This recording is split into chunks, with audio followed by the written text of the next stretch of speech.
Younger generations have long known that their career paths will likely take many turns and jobs of the future will look different. Meet Jarret, Hamstreet, and Micky Thompson, who have created a niche in the transportation field with their new enterprise, formerly called Truck It Now, but now it's Bid It. Post.Bid.Ship. Post.Bid.Ship. But thank you for being here. It's really a pleasure to have you. Yeah, thank you for having us. Thank you. So Jarret, describe this business for me, and what was your inspiration for getting this off the ground, so to speak? Well, essentially what we do is that we're like Priceline.com for the commercial shipping and trucking industry. So just like Priceline will help an airline or a hotel sell an extra seat or hotel room at a discount, we help trucking companies sell excess space on their trailers to shipping clients. So how's that working? Oh, it's working great. We have great support from companies like Shamrock and Knight Transportation, a lot of local firms, and then national firms like Wendy's, Safeway, and Conway Trucking. So we've had great support across the nation. And how's that working, Jarret? I mean, what you do is you take that excess capacity and then you find, you connect with the supply with the demand. Correct. So a shipper, let's say a manufacturer or a distributor of goods, will post their load of freight to our website that they need to have shipped. And then trucking companies can come to the website, review those loads, and then submit their competitive bids. And you recently received good news from the State Department of Commerce, correct, Micky? Yes, we're real excited about that. So 108 firms applied for a grant from the Department of Commerce here in the state, and led by the governor. And we were selected to be a recipient of that, so one of the top 8. And so we're real fortunate. And what's that money going to do for the company, Jarret? Well, it's going to help us grow. We started the company last May, so we're just about at our 1-year anniversary, and right at the time where we need to begin hiring more staff, marketing our product to customers, so those funds will help us do both of those activities. And we have been talking for months and months about jobs of the future, and how do you see yourselves as contributing to those new kinds of jobs that we're looking for, those good paying jobs that everybody wants? So right now what we're doing is we're hiring. We just got through doing 2 interviews last night, and so we're putting in a lot of long hours, and we're looking for people to help us grow the company. And so these are going to be influential jobs, especially in a startup, so they're going to have a hand in everything. And so we got some good candidates. We're looking to expand the company and sell nationwide, and so these are going to be great jobs with great travel and getting to see great clients. Why do you think you were chosen to receive this? Well, the criteria from the State Department of Commerce included companies who were nearly done with their product development and could bring their product to market by later this year. So we are in that position, and that was one of the major factors. They also targeted key industries like the information technology business, the medical field as well. So we were in the information technology space. Tell us a little bit about your training. And you moved your family across country, Micky, so that you could take advantage of this program at the U of A. How do you think it prepared you for the success that you're seeing today? A lot of the credit goes to the University of Arizona, the Eller MBA program, and the McGuire Center of Entrepreneurship. So me and my wife looked at schools across the nation. I spent 2 weeks traveling looking for the top entrepreneurship program, and I found it here at the University of Arizona. And we're really blessed to be here.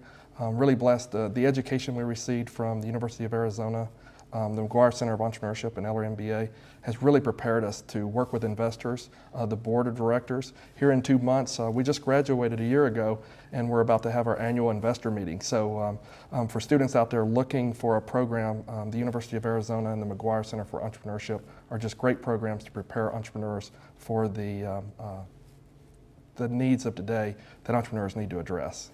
Jarret, address that as well. What kind of advice would you give to students who are now in this very changeable and unpredictable job market? What would be your advice to those students? My advice to the students would be to take advantage of the networking opportunities that their education provides. In our case, the Eller College faculty and staff, as well as the faculty and staff of the McGuire program, they introduced us to a number of their contacts who became investors, potential customers, and so that all occurred while we were students. So I would really suggest that students take advantage of every networking opportunity they can while they're still in school. What about you, Micky, your advice, especially regarding families? And here you are, looking to the next generation to probably support you in your old age. But those are questions that families should be asking themselves on how they could guide their students to be looking for those possibilities of those interesting and well-paying jobs. Yeah, one of the things that me and my wife did is we have a small daughter. She's 5 years old now. So 3 years ago, when we were looking to advance and invest in education and an MBA, we looked at top programs. And what I tell students looking at programs now is go to a school that will help prepare you for the technologies that exist in today's market and the network opportunities that Jarret identified. And the University of Arizona offered all of that to us. And so we left a thriving business in Tennessee. And when we relocated here to Arizona, we knew we were making an investment, but at the same time, we had concerns. Is this the right thing to do? And in talking about the things that I have in my life today, I have a great business partner, great investors, great board of directors, a great support network at the University of Arizona. And all of that was because we made that decision to invest in our education and to come here, and it's been a great opportunity, and we're taking full advantage of it. Well, Arizona, as you know, has long struggled to attract businesses such as yours, and you chose to come here. You chose to make this investment in Arizona and bring that capital investment with you. Why did you choose to do that, Jarret? Well, it actually surprises me that Arizona does struggle like it does to attract companies because they have great weather, a supportive state government. We've been afforded tax credits as well as the grant we talked about earlier. And there's other favorable aspects of the business climate here. So we found it to be a great place to do business, and I would challenge businesses to take another look at Arizona and especially Tucson, and encourage them to look at the benefits that the area has to offer. And I'd like to add to that as well. One of the things of having the University of Arizona in your backyard is the access to talent. We have an intern now, Colin, working at the office, putting together pamphlets for us that we're going to use at a board meeting. And so he's very talented, the students there are very talented, and we're looking to recruit from the University of Arizona continuing in the future. But what can you suggest to people in this region? How might we as a community support business and these young people coming up?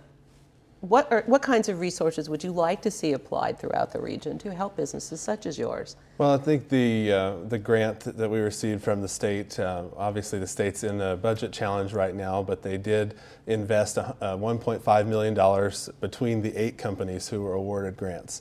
And they really consider these grants a pilot project. And if the companies are successful, then the state in the future will look at investing more dollars into startup businesses here. So I would encourage people to support, contact legislators, for example, or the governor's office, and encourage them to promote pro-business policies. And you also spoke about internships, and I think that's one of the pivotal areas where business can step up. Is that something you look to expand? Oh yes, we're looking at do more internships this year and make it part of our program and recruit from the University of Arizona and the McGuire Center of Entrepreneurship. And Jarret had a great internship. He actually got to intern for the Desert Angels, which is a local investment group here in Tucson, and actually one of the nation's largest. And we're taking advantage of his skills he gained from that internship and using them now in our business. And what would be your advice in that arena, Jarret? My advice would be that it obviously helps if you know investors before you seek investment, and so that helped. I had personal relationships established with many of the investors, and so that's always a plus. But really, Tucson is a supportive community on the investment side. There is the Desert Angel Investment Group. There's 75 members, and they all invest actively in Tucson startups. Well, thank you so much for being here. Good luck with your business. Thank you.